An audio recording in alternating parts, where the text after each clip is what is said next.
Something terrible is coming. But the Arab will suffer the most. The Arab. Woe unto the Arabs. Wailul lil Arab. Min sharrin qad iqtaraba. Because of a great evil which will now embrace them eventually. And then he raised his hands like this and said, today a hole has been made in the radam of Zulkarnain, of Ya'juj and Ma'juj. Rad, the barrier or the dam. You have a dam and you build something to keep the water, then it becomes a dam. Today a hole has been made in that barrier built by Zulkarnain. And this is repeated in the Quran, in the Hadith, 8 times, this Hadith. It is also mutawatir, Sahih Bukhari, Sahih Muslim. It is muttafaqun alayh, indicating that in the lifetime of the Prophet alayhi salatu wasalam, not only was Dajjal released, but also that Gog and Magog was released. The barrier was brought down in the lifetime of the Prophet. Well then, if they are brought down, the barrier is brought down and Gog and Magog are released, then we should be looking for footprints, Footprints. Well, let's leave Surah Al-Kahf and go to the other parts of the Quran, searching for the ayat on Ya'juj and Ma'juj. And we find in Surah Al-Anbiya only one more reference to Gog and Magog, in which Allah subhanahu wa ta'ala speaks about a town. Remember the town? And he had destroyed the town, punished it by destroying it, and then expelled the people of the town. وَحَرَامٌ عَلَى قَرْيَةٍ أَهْلَكْنَاهَا.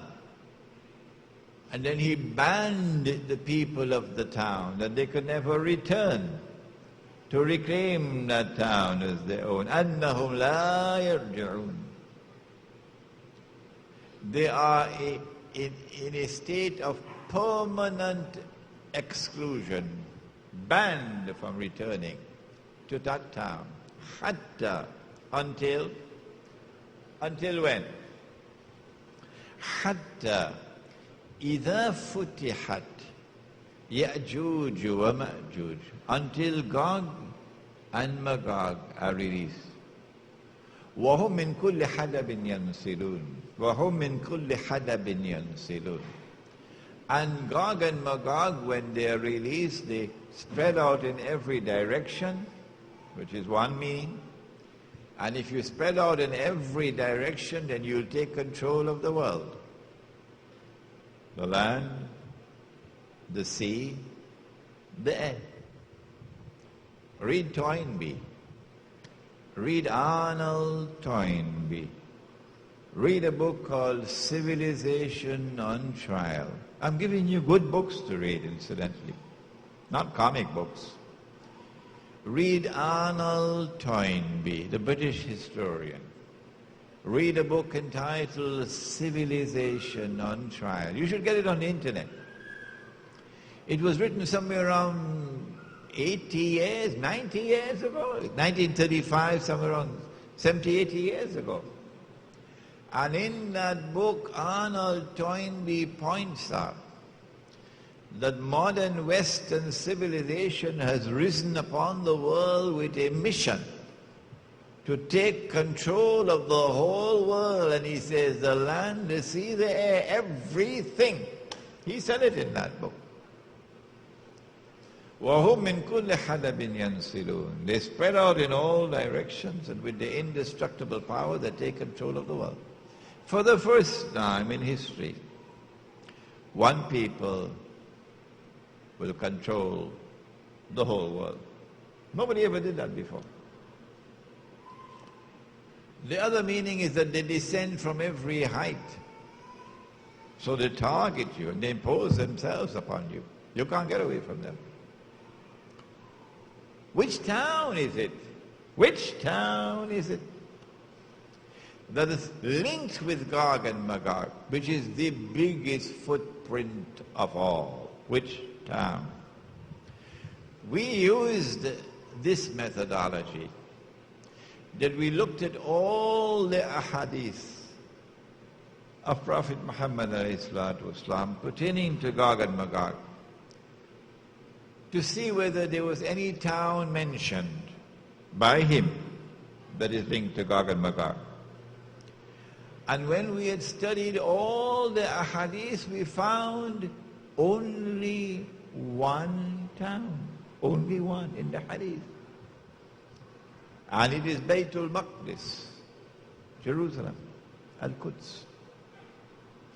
And so we said, well, here is a hypothesis which is already resting on fairly firm foundations, since this is a town mentioned in the hadith that is connected with Gog and Magog. So let's look and try on the shoe and see whether it fits. Why can't we do that? So then we looked at Jerusalem. And we found that this is a town which was destroyed by Allah. And Banu Israel were expelled from the town, even though Allah had given the land to them.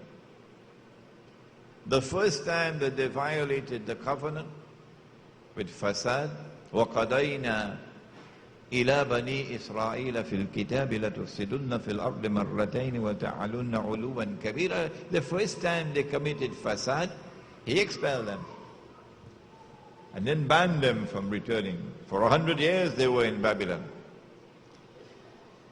And then He allowed them to return. And then the second period of fasad. And then He punished them again and He expelled them. And having expelled them this time, He left a door open for them. Despite all your wickedness, it is still possible. Asa Rabbukum ayyarhamakum. It is still possible for you to be forgiven and have mercy. There's only one door. This is the door, a man named Muhammad sallallahu alaihi wasallam. If you shut that door, then tilka ummatun qad khalat. You finish. Divine punishment will now begin. And if you are taken for a ride and brought back to the Holy Land by Gog and Magog, and you return with your fasad, then guess what I'll do with you?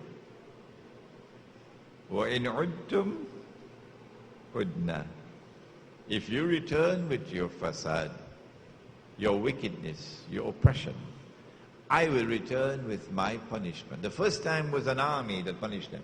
The second time was an army that punished them. The third time it will be an army that will punish them. I don't need the hadith from Khorasan. The Quran is enough for me. Yes, I said it to you before. A Muslim army will now attack and destroy the state of Israel.